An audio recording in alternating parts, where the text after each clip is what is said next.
우리 역사상 이토록 많은 인류가 지구에 살았던 적은 없습니다. 우리의 수는 빠르게 늘어났습니다.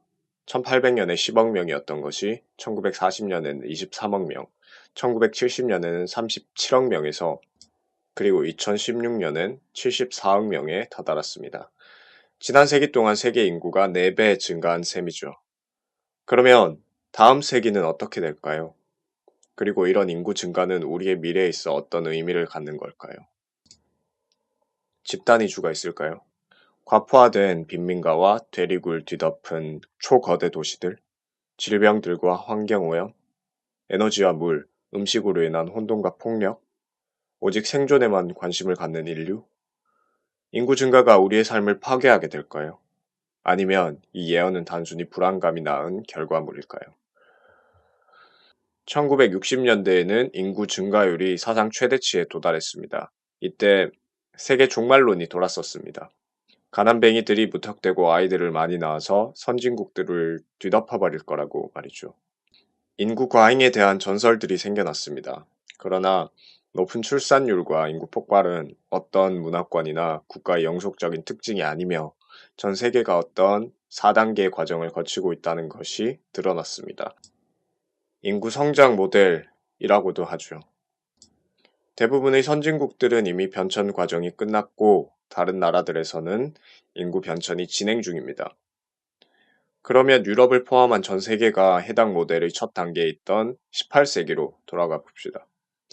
현대의 기준에 따르면 유럽은 개발도상국보다 열악했고 위생시설도 좋지 않았으며 열악한 식생활에 약도 부족했습니다. 수많은 사람이 태어났지만 그중 대다수는 빨리 죽었기에 인구는 거의 증가하지 않았습니다. 당시 한 가정당 4명에서 6명의 아이를 낳았지만 그중 성인이 되는 아이는 2명에 불과했습니다. 이후 영국에서 일어난 산업혁명은 농업혁명 이후 인간의 생활 환경에 가장 큰 변화를 가져오게 됩니다.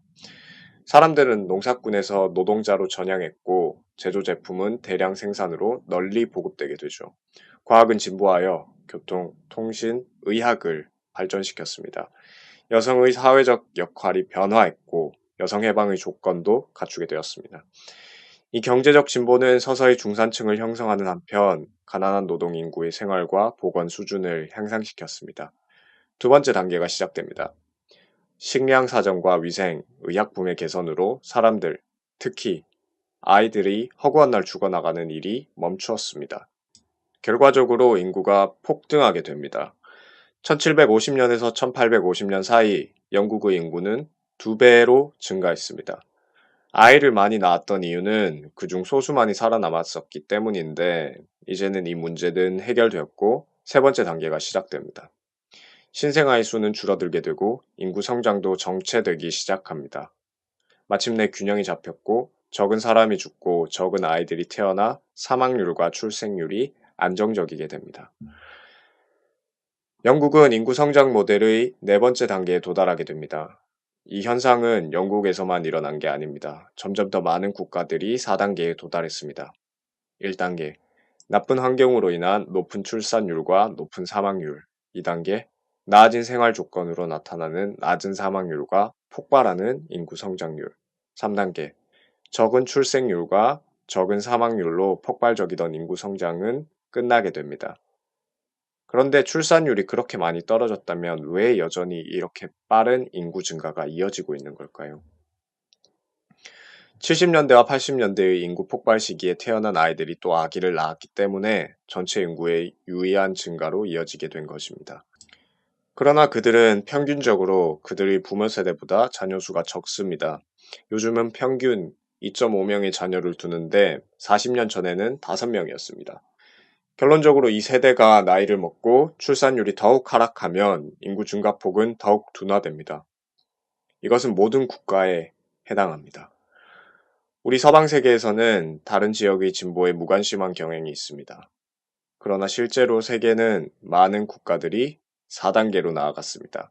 방글라데시를 보면 1971년 평균 출산율은 7명이었지만 그들의 25%는 5살 이전에 죽었습니다.